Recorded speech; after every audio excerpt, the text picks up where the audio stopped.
ബിസ്മില്ലാഹിർ റഹ്മാനിർ റഹീം. ഇന്നൽഹംദലില്ലാഹി വസ്സലാത്തു വസ്സലാമു അലാ റസൂലില്ലാഹി വഅലാ ആലിഹി വസഹ്ബിഹി അജ്മഈൻ. അസ്സലാമു അലൈക്കും വറഹ്മത്തുള്ളാഹി വബറകാതുഹു. ഇന്ന് നമ്മൾ സംസാരിക്കാൻ പോകുന്നത് നാട്ടിലെ തെരഞ്ഞെടുപ്പ് രീതിയിലൂടെ അധികാരത്തിൽ വരുന്നത് അത് സുന്നത്തിൻ്റെ രീതിക്ക് വിരുദ്ധമാണ്. ബാറക്കല്ലാഹു ഫീക്കും. ഇന്ന് നമ്മുടെ നാട്ടിൽ തെരഞ്ഞെടുപ്പുകളിൽ സ്ഥാനാർത്ഥിയാകാൻ ആളുകൾ ശ്രമിക്കുന്നു. ജനങ്ങളോട് വോട്ട് അഭ്യർത്ഥിക്കുകയും അധികാരത്തിൽ വന്നാൽ ഞാൻ ഇന്ന കാര്യങ്ങൾ ചെയ്യുമെന്ന് വാഗ്ദാനം ചെയ്യുകയും ചെയ്യുന്ന രീതികളാണ് ഇന്നത്തെ തെരഞ്ഞെടുപ്പ് രീതി.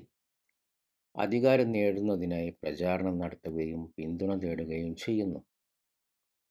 എന്നാൽ ഈ രീതി ഹദീസുകൾ പഠിപ്പിക്കുന്നത് അത് സുന്നത്തിന് വിരുദ്ധമാണ്. ബാറക്കല്ലാഹു ഫീക്കും. അപ്പോൾ ഇന്ന് നമ്മുടെ നാട്ടിൽ നടക്കുന്ന തെരഞ്ഞെടുപ്പ് രീതി പ്രവാചകൻ സല്ലല്ലാഹു അലൈഹി വസല്ലമയുടെയും അബൂബക്കർ സിദ്ദീഖ്, ഉമർ റളിയല്ലാഹു അൻഹു, ഉസ്മാൻ റളിയല്ലാഹു അൻഹു, അലി ഇബ്നു അബി താലിബ് റളിയല്ലാഹു അൻഹും എന്നിവരുടെ രീതിയല്ല. അതുകൊണ്ട് പണ്ഡിതന്മാർ പറഞ്ഞിട്ടുണ്ട് അത് ബിദ്അത്താണ്.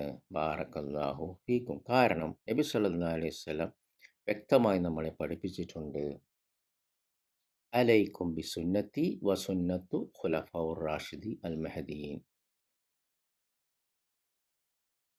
എൻ്റെ സുന്നത്തും മുറുകെ പിടിക്കണം, ഖുലഫാഉർ റാഷിദീങ്ങളുടെ സുന്നത്തും മുറുകെ പിടിക്കണം. അണപ്പല്ലുകൊണ്ട് മുറുകെ പിടിക്കണം എന്നാണ് പറഞ്ഞത്. ബാറക്കല്ലാഹു ഫീക്കും. അപ്പോൾ ഖുലഫാഉർ റാഷിദ് നമുക്കറിയാം, 4 ഖുലഫാഉർ റാഷിദീങ്ങളെയാണ് ഉദ്ദേശിച്ചത്. നമുക്ക് 2 ഹദീസുകൾ വായിക്കാം. ബാറക്കല്ലാഹു ഫീക്കും. അപ്പോൾ ഈ 2 ഹദീസുകളിൽ നിന്നും നമുക്ക് മനസ്സിലാക്കാം, അധികാരം ചോദിക്കാൻ പാടില്ല, അത് ആവശ്യപ്പെടുന്നവർക്ക് നൽകുകയും ചെയ്തിട്ടില്ല നബി സല്ലല്ലാഹു അലൈഹി വസല്ലം. നബി സല്ലല്ലാഹു അലൈഹി വസല്ലം അബ്ദുറഹ്മാൻ ബിൻ സുമറയോട് പറഞ്ഞു, അബ്ദുറഹ്മാനെ, അധികാരം നീ ചോദിക്കരുത്. ചോദിച്ച് അധികാരം നൽകപ്പെട്ടാൽ അതിൻ്റെ ഉത്തരവാദിത്തം നിന്റെ മേലായിരിക്കും. എന്നാൽ ചോദിക്കാതെ അധികാരം ലഭിച്ചാൽ നീ അള്ളാഹുവിനാൽ അതിൽ സഹായിക്കപ്പെടും. ഇത് സഹീഹ് ബുഖാരിയിലെ 7146 ഹദീസാണ്. ബാറക്കല്ലാഹു ഫീക്കും. അപ്പോൾ ഇവിടെ പറയുന്നത് അധികാരം ചോദിക്കരുത്, ചോദിക്കാതെ നൽകപ്പെട്ടാലാണ് അള്ളാഹുവിൻ്റെ സഹായം ഉണ്ടാകാൻ. മറ്റൊരു ഹദീസിൽ അബൂ മൂസ റളിയല്ലാഹു അൻഹു പറഞ്ഞു, 2 പേർ നബി സല്ലല്ലാഹു അലൈഹി വസല്ലമയുടെ അടുത്ത് വന്നു. ഒരാൾ പറഞ്ഞു, അള്ളാഹുവിൻ്റെ ദൂതരെ, എന്നെ അമീറാക്കണം. തുടർന്ന് മറ്റേയാളും അതുതന്നെ ആവശ്യപ്പെട്ടു. അപ്പോൾ നബി സല്ലല്ലാഹു അലൈഹി വസല്ലം പറഞ്ഞു, അധികാരം ആവശ്യപ്പെടുന്നവർക്ക് നാം അത് നൽകുകയില്ല, അത് മോഹിക്കുന്നവർക്കും. ബാറക്കല്ലാഹു ഫീക്കും. അപ്പോൾ നബി സല്ലല്ലാഹു അലൈഹി വസല്ലമക്ക് അധികാരം കിട്ടിയത് ചോദിക്കാതെയാണ്, മോഹിക്കാതെയാണ്. ബാറക്കല്ലാഹു ഫീക്കും. ഖുലഫാഉർ റാഷിദീങ്ങൾക്കും അവരും ഖലീഫമാരായത് ചോദിക്കാതെ, മോഹിക്കാതെ, ആവശ്യപ്പെടാതെയാണ്. നബി സല്ലല്ലാഹു അലൈഹി വസല്ലം മക്കയിലായിരുന്നപ്പോൾ യസ്രിബുകാർ, അതിപ്പോൾ മദീനയാണ്, നബി സല്ലല്ലാഹു അലൈഹി വസല്ലമയെ മദീനയിലേക്ക് ക്ഷണിക്കുകയും അങ്ങനെ ഭരണാധികാരിയാവുകയുമാണ് ചെയ്തത്. ഒരു രാഷ്ട്രീയ പ്രവർത്തനമോ ഒരു രാഷ്ട്രീയ പ്രബോധനമോ ചെയ്തിട്ടില്ല. സഹാബാക്കളെ അതിനുവേണ്ടി സംഘടിപ്പിച്ചിട്ടില്ല. ബാറക്കല്ലാഹു ഫീക്കും.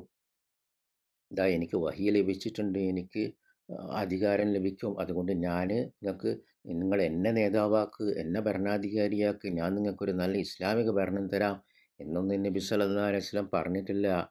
ബാറക്കല്ലാഹു ഫീക്കും. അധികാരത്തിന് വേണ്ടി ദുആ ചെയ്യാൻ വരെ നബി സല്ലല്ലാഹു അലൈഹി വസല്ലം ഹിജ്റ പോകുന്ന സമയത്ത് അള്ളാഹു വഹി ഇറക്കിയിട്ടുണ്ട്. കാരണം ഇനി യുദ്ധങ്ങളൊക്കെ വരാൻ പോവുകയാണ്, അപ്പോൾ അധികാരം വേണം. കാരണം യുദ്ധത്തിൻ്റെ ഒരു ഷർത്ത് അധികാരമുണ്ടാകണം എന്നാണ്.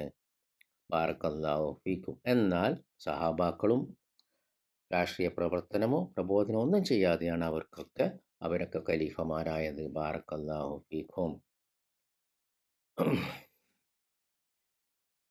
സിദ്ദീഖ് റളിയല്ലാഹു അൻഹുവിനെ ഷൂറ വഴിയാണ് ഖലീഫ ആയത്. മുഹാജിറുകളും അൻസാറുകളുടെ ഷൂറ. പിന്നെ ഉമർ റളിയല്ലാഹു അൻഹു. ഉമർ റളിയല്ലാഹു അൻഹുവിനെ സിദ്ദീഖ് റളിയല്ലാഹു അൻഹു നിയമിക്കുകയാണ് ചെയ്തത്. പിന്നെ ഉസ്മാൻ റളിയല്ലാഹു അൻഹു. ഉസ്മാൻ റളിയല്ലാഹു അൻഹുവിനെ ഷൂറ വഴിയാണ് ഉമർ റളിയല്ലാഹു അൻഹു നിർദ്ദേശിച്ച സഹാബാക്കളുടെ ഒരു സമിതി ഉണ്ടായിരുന്നു. അങ്ങനെയാണ് ഉമർ റളിയല്ലാഹു അൻഹു ഉസ്മാൻ റളിയല്ലാഹു അൻഹു ഖലീഫയായത്. ബാറക്കല്ലാഹു ഫീക്കും. പിന്നെ അലി റളിയല്ലാഹു അൻഹു അത് സഹാബാക്കളുടെ പൊതു സമ്മതമുണ്ടായിരുന്നു. അങ്ങനെ അവർ അലി റളിയല്ലാഹു അൻഹു ബൈഅത്ത് ചെയ്തു. ബാറക്കല്ലാഹു ഫീക്കും. അപ്പോൾ നബി സല്ലല്ലാഹു അലൈഹി വസല്ലമയുടെ സുന്നത്തും ഈ ഖുലഫാഉർ റാഷിദൂൻ സുന്നത്തുമാണ് നമ്മോട് നബി സല്ലല്ലാഹു അലൈഹി വസല്ലം മുറുകെ പിടിക്കാൻ പറഞ്ഞത്. ബാറക്കല്ലാഹു ഫീക്കും. പിന്നെ നബി സല്ലല്ലാഹു അലൈഹി വസല്ലം പറഞ്ഞത് ഒരു ഹദീസിൽ നുബുവത്തിന് ശേഷം ഖിലാഫത്ത് ഉണ്ടാവും. ആ ഹദീസിൽ പിന്നെ പറയുന്നുണ്ട് രാജഭരണം ഉണ്ടാവും. അപ്പോൾ രാജഭരണം അതിനെക്കുറിച്ച് നബി സല്ലല്ലാഹു അലൈഹി വസല്ലം ഒരു തിന്മയായിട്ട് പറഞ്ഞിട്ടില്ല. ബാറക്കല്ലാഹു ഫീക്കും. മറ്റൊന്ന്, പ്രവാചകൻ ദാവൂദ് നബി അലൈഹിസ്സലാം ഒരു രാജാവായിരുന്നു. പിന്നെ രാജാവായത് അദ്ദേഹത്തിൻ്റെ മകൻ, പ്രവാചകനും ആയത് അദ്ദേഹത്തിൻ്റെ മകൻ സുലൈമാൻ നബി അലൈഹിസ്സലാമാണ്. അപ്പോൾ രാജാവിൻ്റെ മകൻ തന്നെ രാജാവായി. അപ്പോൾ അത് പ്രവാചകന്മാർ തന്നെ അങ്ങനെ സംഭവിച്ചിട്ടുണ്ട്. അപ്പോൾ രാജഭരണം എന്താണ്? ഇസ്ലാമിന് എതിരല്ല. പിന്നെ ഈ ഖുലഫാഉർ റാഷിദീങ്ങളെ ഷൂറ വഴി ഖിലാഫത്തിലേക്ക് വന്നതിനെക്കുറിച്ച് ചില ബിദ്അത്തുകാർ പറയും ഷൂറ ജനാധിപത്യമാണ് എന്ന്. അല്ല, ജനാധിപത്യം എന്ന് പറഞ്ഞാൽ ജനങ്ങൾ നിയമങ്ങൾ ഉണ്ടാക്കുന്നത് ജനങ്ങൾക്ക് വേണ്ടി. അവിടെ അള്ളാഹുവിൻ്റെ നിയമങ്ങൾ അല്ല. അതുകൊണ്ട് ജനാധിപത്യം ഇസ്ലാമല്ല. കാരണം ഷൂറയിൽ അള്ളാഹുവിൻ്റെ നിയമങ്ങളാണ്. അതുകൊണ്ട് ഷൂറ ഇസ്ലാമാണ്. എന്നാൽ ജനാധിപത്യം ഇസ്ലാമികമല്ല. ബാറക്കല്ലാഹു ഫീക്കും. എന്നാൽ ഒരു ജനാധിപത്യ രാജ്യത്ത് മുസ്ലിങ്ങൾക്ക് ജീവിക്കാം. അബിസീനിയയിൽ സഹാബാക്കൾ ജീവിച്ചിരുന്നു. നബി സല്ലല്ലാഹു അലൈഹി വസല്ലം അവരോട് ഹിജറ പോകാൻ പറഞ്ഞത് അബിസീനിയയിലേക്കാണ്. അവിടെ ക്രൈസ്തവനായ നജ്ജാശി രാജാവാണ്. അദ്ദേഹത്തിൻ്റെ കീഴിൽ സഹാബാക്കൾ റളിയല്ലാഹു അൻഹു ജീവിച്ചിരുന്നു. ഇനി ഷേഖ് അബൂ സുലൈമാൻ ഫുആദ് സിന്ദാനി ഹഫിദഹുല്ലാ പറഞ്ഞു, നമ്മൾ രാജ്യത്തെ ഭരണാധികാരികളെ കേൾക്കുകയും അനുസരിക്കുകയും ചെയ്യണം. അവർക്കെതിരെ പ്രക്ഷോഭ സമരം നടത്തരുത്. ജനാധിപത്യം നടപ്പിലാക്കുന്ന ഒരു രാജ്യത്തിലാണെങ്കിൽ പോലും. ബാറക്കല്ലാഹു ഫീക്കും. എന്തുകൊണ്ടാണ് ഷെയ്ഖ് പ്രക്ഷോഭ സമരം നടത്തരുതെന്ന് പറഞ്ഞത്? ഷെയ്ഖ് മാത്രമല്ല, അഹ്ലുസുന്നത്തി വൽ ജമാഅത്തിൻ്റെ പണ്ഡിതന്മാരെല്ലാവരും പറഞ്ഞതാണ്. കാരണം പ്രക്ഷോഭ സമരങ്ങൾ നരകശിക്ഷയ്ക്ക് കാരണമാവുന്ന ബിദ്അത്താണ്, പുതിയ ആചാരമാണ്. പ്രവാചകൻ സല്ലല്ലാഹു അലൈഹി വസല്ലമയിലോ സഹാബാക്കളിലോ ഖുലഫാഉർ റാഷിദീങ്ങളിലോ ഒന്നും മാതൃക ഇല്ലാത്തതാണ്. അതുകൊണ്ട് അത് സുന്നത്തല്ല, അത് ബിദ്അത്താണ്, പുതിയ ആചാരമാണ്, ദീനിൽ പുതുതായി ഉണ്ടാക്കിയതാണ്. ബാറക്കല്ലാഹു ഫീക്കും. ദീനിൽ പുതിയതായി ഉണ്ടാക്കിയതൊക്കെ നരകശിക്ഷയ്ക്ക് കാരണമാകും.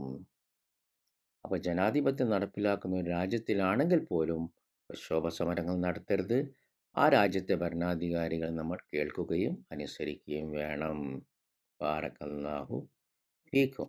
അപ്പോൾ സാന്ദർഭികമായി പറയട്ടെ, പല പരാതികളും ഉണ്ടെങ്കിൽ നമ്മൾ എന്ത് ചെയ്യണം? നമ്മൾ കോടതിയെ സമീപിക്കണം. അല്ലാതെ ബിദ്അത്ത് ചെയ്യലല്ല. കോടതിയെ സമീപിക്കുക. അത് ഇസ്ലാമികമാണ്, ഒരു കോടതിയെ സമീപിക്കുക എന്നത്. കോടതി വിധി എതിരാണെങ്കിലോ നമ്മൾ ക്ഷമിക്കുക. നമ്മൾ സ്വയം നന്നാകുക. കാരണം നമ്മുടെ പാപങ്ങൾ കാരണം നമുക്ക് വിപത്തുകൾ വരാം. തിന്മകൾ കാരണം നമുക്ക് ശിക്ഷകൾ വരാം, പരീക്ഷണങ്ങൾ വരാം. അപ്പം നമ്മൾ സ്വയം ഒരു ആത്മപരിശോധന നടത്തി നമ്മൾ സ്വയം നന്നാവണം. പിന്നെ ഏറ്റവും വലിയ ആയുധം അത് ദുആ ചെയ്യുക എന്നതാണ്. നിരന്തരം ദുആ ചെയ്യുക. ബാറക്കല്ലാഹു ഫീക്കും. ശ്രദ്ധയോടെ ദുആ ചെയ്യുക. അത് ഖുർആനിലുള്ള ദുആകളും ഹദീസിലുള്ള ദുആകളുമാണെങ്കിൽ അർത്ഥം മനസ്സിലാക്കി സാവധാനം ദുആ ചെയ്യുക. ശ്രദ്ധയില്ലാതെ ദുആ ചെയ്താൽ അത് സ്വീകരിക്കുവാൻ പ്രയാസമായിരിക്കും. അതുകൊണ്ട് നിരന്തരം ദുആ ചെയ്യുക. പെട്ടെന്ന് ഉത്തരം കിട്ടിക്കൊള്ളണമെന്ന് പറയാൻ പറ്റൂല. കാരണം പ്രവാചകന്മാർ അലൈഹിസ്സലാം വരെ അവർ ദുആ ചെയ്തേ. അങ്ങനെ അവർ ദുആ ചെയ്തപ്പം എന്ത് സംഭവിച്ചു? അവർക്ക് ഉത്തരം കിട്ടി. പക്ഷെ അത് ചിലപ്പോൾ വർഷങ്ങൾ വരെ എടുത്തിരുന്നു. അതുകൊണ്ട് അല്ലാഹു സഹായിക്കും. ബാറക്കല്ലാഹു ഫീക്കും. അപ്പോൾ ദുആൻ്റെ കൂടെ നമ്മൾ കോടതിയെ സമീപിക്കുന്ന സമയത്ത് ആ കോടതിയായിട്ട് ബന്ധപ്പെട്ട എല്ലാ വിഷയങ്ങളും നമ്മൾ ചെയ്യണം. കാരണം വെറുതെ ദുആ ചെയ്തിട്ട് കാര്യമില്ല. ദുആൻ്റെ കൂടെ എന്ത് വേണം? നമ്മൾ നമ്മൾ ചെയ്യേണ്ടതൊക്കെ ചെയ്യുകയും വേണം.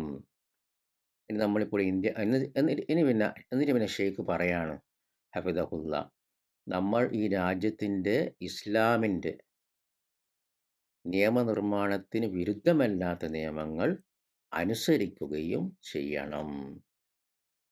ബാറക്കല്ലാഹു ഫീക്കും. എന്നിട്ട് ഷെയ്ഖ് പറയാണ്, ഇതുപോലത്തെ രാജ്യങ്ങളിൽ, ജനാധിപത്യ രാജ്യങ്ങളിലൊക്കെ, ഇപ്പോൾ ഇന്ത്യ അടക്കം, അവിടെ പിന്നെ ഷെയ്ഖ് ബോക്കോ ഹറാമിനെ പറയുന്നുണ്ട്. അപ്പോൾ അതൊക്കെ തീവ്രവാദ ഭീകരവാദ ഗ്രൂപ്പുകളാണ്. പിന്നെ മുസ്ലിം ബ്രദർഹുഡിനെ പറയുന്നുണ്ട്, ഇഖ്വാനുൽ മുസ്ലിമൂൻ. പിന്നെ അതിൻ്റെ നമ്മുടെ നാട്ടിലുള്ള അവരുമായിട്ടുള്ള മുസ്ലിം ബ്രദർഹുഡ് പോലത്തെ സംഘടനയാണ് ജമാഅത്തെ ഇസ്ലാമി. പിന്നെ ഷെയ്ഖ് സൂഫികളെ കുറിച്ച് പറയുന്നുണ്ട്, അത് നമ്മുടെ നാട്ടിൽ സമസ്തയാണ്. പിന്നെ കുറേ തരീഖത്തിൻ്റെ കക്ഷികൾ. എന്നിട്ട് ഷെയ്ഖ് തബ്ലീഗും പറയുന്നുണ്ട്. അപ്പോൾ എന്നിട്ട് ഷെയ്ഖ് പറയാണ്, ഇതുപോലുള്ള പുത്തനാചാര വിഭാഗങ്ങളോട്, അതായത് ബിദഅത്തിൻ്റെ ആളുകളോട് പ്രതിജ്ഞ ചെയ്ത് കൂറ് പുലർത്തുന്നത് അനുവദനീയമല്ലെന്നും അറിയണം. ബാറക്കല്ലാഹു ഫീക്കും. അപ്പോൾ നമ്മുടെ ജനാധിപത്യ രാജ്യത്ത് നമ്മൾ ഇതൊക്കെയാണ് ശ്രദ്ധിക്കേണ്ടത്. ബാറക്കല്ലാഹു ഫീക്കും. എന്നാൽ ഇവിടുത്തെ തെരഞ്ഞെടുപ്പ് രീതി എന്താണ്? അത് സുന്നത്തിന് വിരുദ്ധമാണ്. നമുക്കിവിടെ നിർത്താം. സുബ്ഹാനക്കല്ലാഹുമ്മ വബിഹംദിക അശ്ഹദു അൻ ലാ ഇലാഹ ഇല്ലാ അൻത അസ്തഗ്ഫിറുക വഅതൂബു ഇലൈക്. അസ്സലാമു അലൈക്കും വറഹ്മത്തുള്ളാഹി വബറകാതുഹു.